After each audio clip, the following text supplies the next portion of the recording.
श्री कृष्ण कहते हैं, कोई भी काम शुरू करने से पहले आप अपने आप से ये 3 सवाल अवश्य पूछें। मैं ऐसा क्यों कर रहा हूँ, इसके क्या परिणाम हो सकते हैं और मेरे सफल होने के कितने उम्मीद है। जब आप गहराई से सोचें और इन 3 सवालों के संतोषजनक जवाब पाएं तभी आगे बढ़ें।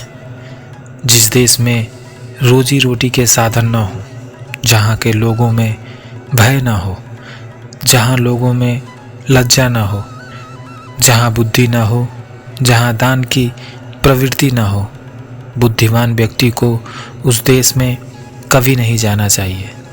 शिक्षा सबसे अच्छी मित्र है। शिक्षित व्यक्ति का हर जगह सम्मान होता है।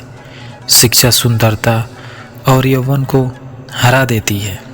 एक गुरु जो अपने शिष्य को धार्मिकता का मार्ग दिखाता है, वह बहुत बड़ा कर्ज छोड़ जाता है। इसका भुगतान नहीं किया जा सकता, क्योंकि कोई भी भौतिक वस्तु इतनी कीमती नहीं है। एक शिक्षक कभी साधारण नहीं होता। प्रलय और निर्माण उसी की गोद में पलते हैं। एक अशिक्षित व्यक्ति का जीवन कुत्ते की पूंछ की तरह ही बेकार है, जो न तो उसके पिछवाड़े को सुरक्षित करता है और न ही कीड़ों के काटने से बचाता है। वे जिनका ज्ञान पुस्तकों तक ही सीमित है और जिनका धन दूसरों के कब्जे में है, वो आवश्यकता होने पर भी दोनों में से किसी का उपयोग नहीं कर पाते। एक अशिक्षित व्यक्ति चाहे जितना भी अच्छा क्यों न हो, वह किसी भी परिवार का क्यों न हो, वह उस फूल की तरह बेकार है जिसमें रंग तो है पर सुगंध नहीं। जिस तरह एक माँ अपने बच्चों की रक्षा करती है, उसी तरह ज्ञान एक व्यक्ति को कठिन परिस्थितियों से बचाता है। यहाँ तक कि सबसे प्रतिकूल समय में भी एक ज्ञानी व्यक्ति अपनी बुद्धि के माध्यम से सब कुछ संभाल सकता है और अपने लिए रास्ता बना सकता है। परिवार की स्थिति और शारीरिक सुंदरता किसी के व्यक्तित्व के लिए कोई मायने नहीं रखती है और उन्हें कभी आराम नहीं देना चाहिए। शिक्षा ही व्यक्ति के व्यक्तित्व में शक्ति, चरित्र, ज्ञान और गुणों का गुणगान करती है। जिस प्रकार एक दर्पण मनुष्य के चेहरे को दर्शाता है, उसी प्रकार उसकी व्यक्तित्व की झलक उसके मित्रों की पसंद में दिखाई देती है। दोस्ती और जान पहचान बनाने में हमेशा सावधानी बरतनी चाहिए, क्योंकि दोस्त एक तरह से किसी के आंतरिक झुकाव और प्रवृत्ति के विस्तार होते हैं। पत्नी से वियोग, अपनों से तिरस्कार, युद्ध में बचा हुआ शत्रु, दुष्ट राजा की सेवा, दरिद्रता और कुप्रबंधन, ये 6 प्रकार की बुराइयां यदि किसी व्यक्ति को पीड़ित करती हैं तो उसे बिना आग के भी जला देती हैं। 100 गुणों से रहित पुत्रों की अपेक्षा एक ही गुण से युक्त पुत्र का होना श्रेष्ठ है, क्योंकि चांद एक होकर भी उस अंधकार को दूर कर देता है जो तारे असंख्य होते हुए भी नहीं मिटा पाते। पहले 5 साल अपने बच्चे के साथ दुलार की तरह व्यवहार करें, अगले 5 साल तक उन्हें डांटें। जब वो 16 साल तक नहीं हो जाए, तब तक उनके साथ मित्र की तरह व्यवहार करें। आपके बड़े हो चुके बच्चे आपके सच्चे मित्र होते हैं। एक दुष्ट पत्नी, एक झूठा मित्र, एक दुष्ट नौकर और घर में एक नागिन की तरह रहना मृत्यु के अलावा और कुछ नहीं है। एक अच्छी पत्नी वह है जो सुबह अपने पति की सेवा एक माँ की तरह करती है, दिन में उसे बहन की तरह प्यार करती है और रात में एक अपने शरीर का सुख देकर उसे प्रसन्न करती है। बराबरी वालों में मित्रता पनपती है। राजा के अधीन सेवा सम्मानीय होती है। सार्वजनिक व्यवहार में व्यवसायी होना अच्छा होता है और एक सुंदर महिला अपने घर में सुरक्षित रहती है। जिस प्रकार सुगंधित पुष्पों से लता वृक्ष सारे वन में सुगंध फैलाता है, उसी प्रकार एक योग्य पुत्र पूरे परिवार, समुदाय और देश का नाम रोशन करता है। जिसका पुत्र आज्ञाकारी है, जिसकी पत्नी का आचरण उसकी इच्छा के अनुरूप है, और जो अपने धन से संतुष्ट है उसका स्वर्ग यहीं पृथ्वी पर है।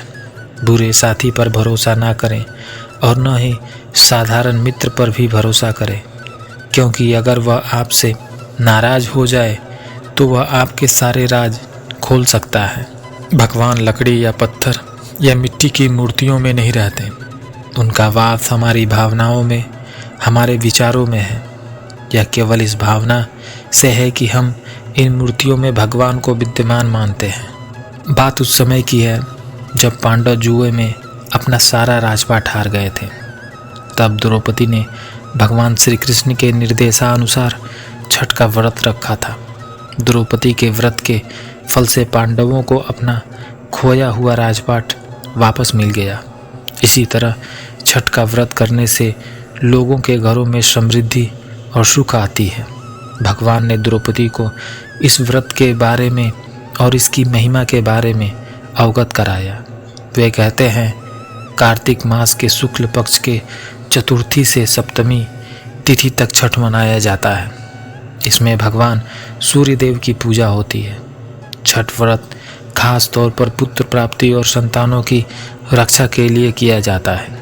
दीपावली के छठवें दिन छठ मनाया जाता है। छठ के महाव्रत को करना अत्यंत पुण्यकारी होता है। छठ पूजा या छठ व्रत में भगवान सूर्य की पूजा होती है और धरती पर लोगों के सुखी जीवन के लिए सूर्य देव को आभार प्रकट किया जाता है। सूर्य देव को ऊर्जा और जीवन शक्ति का देवता माना जाता है, इसलिए छठ पर्व पर समृद्धि के लिए पूजा की जाती है।